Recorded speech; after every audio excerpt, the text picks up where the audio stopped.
Hi, I'm Frederick and I would like to show you my contribution for this year's ABBUC software competition, a port of WozMon for the Atari 8-bit computers. WozMon is a machine language monitor that was written in 1976 by Apple co-founder Steve Wozniak for the famous Apple I computer. Although the program code was part of the Apple user manual and has been around for almost half a century, no one has ported it to the Atari yet. This might have been because Wozniak used a lot of tricks and peculiarities of the Apple I to make everything fit into a mere 256 bytes. So I took up the challenge and ported it to the Atari 8-bit computers, and I think even 50 years later it is still a very useful tool if you code on real hardware. So let me show you a few things you can do with it. For this demonstration, WozMon runs as an AUTORUN.SYS, which is loaded after booting DOS and before the computer enters BASIC. The actual monitor is stored in page 6 from address 1536 onwards, and a little menu is stored in page 4 from address 1024 onwards. The latter section can be overwritten without any harm done to the actual monitor.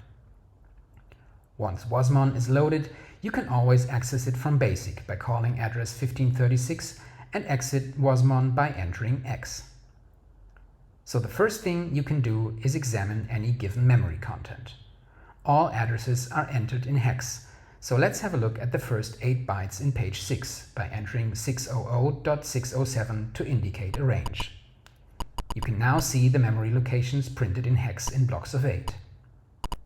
Now we want to exit WozMon and enter a little BASIC program that just prints hello onto the screen. Works fine. We go back to WozMon by calling address 1536, and as you can see, the screen content is always kept, so you can seamlessly switch between BASIC and WozMon. Let's use WozMon to print something on the screen. We can do that by finding out the screen memory address stored in the vector located in addresses 58 and 59 hexadecimal. The vector is stored in little endian notation, so the address is 9C40. So now let's store the ASCII values of hello in screen memory.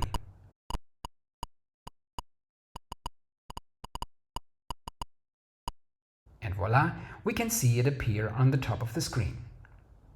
Let's see how our BASIC program is doing all this while. Everything still there? Great. Back to WozMon, we try something a bit more sophisticated. Write a little machine language program that uses displaylist interrupts. So first of all, we find out where the displaylist is stored. We can see here that it's 9C20 and above, so let's output that memory section. You can see it is nicely aligned in lines of 8 bytes. Now let's activate the DLI bit in 20 of these lines.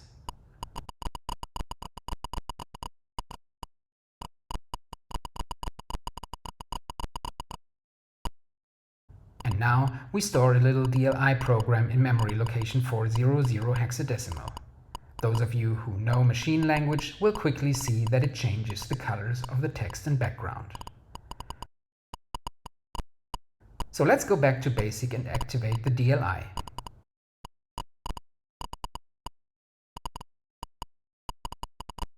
Et voila! And see who's also still there all the time? Our little hello BASIC program. So I hope you've gotten an impression what WozMon can do for you and how helpful it can be if you still code on real hardware. If you like it, please vote for it in the ABBUC software competition. Thank you.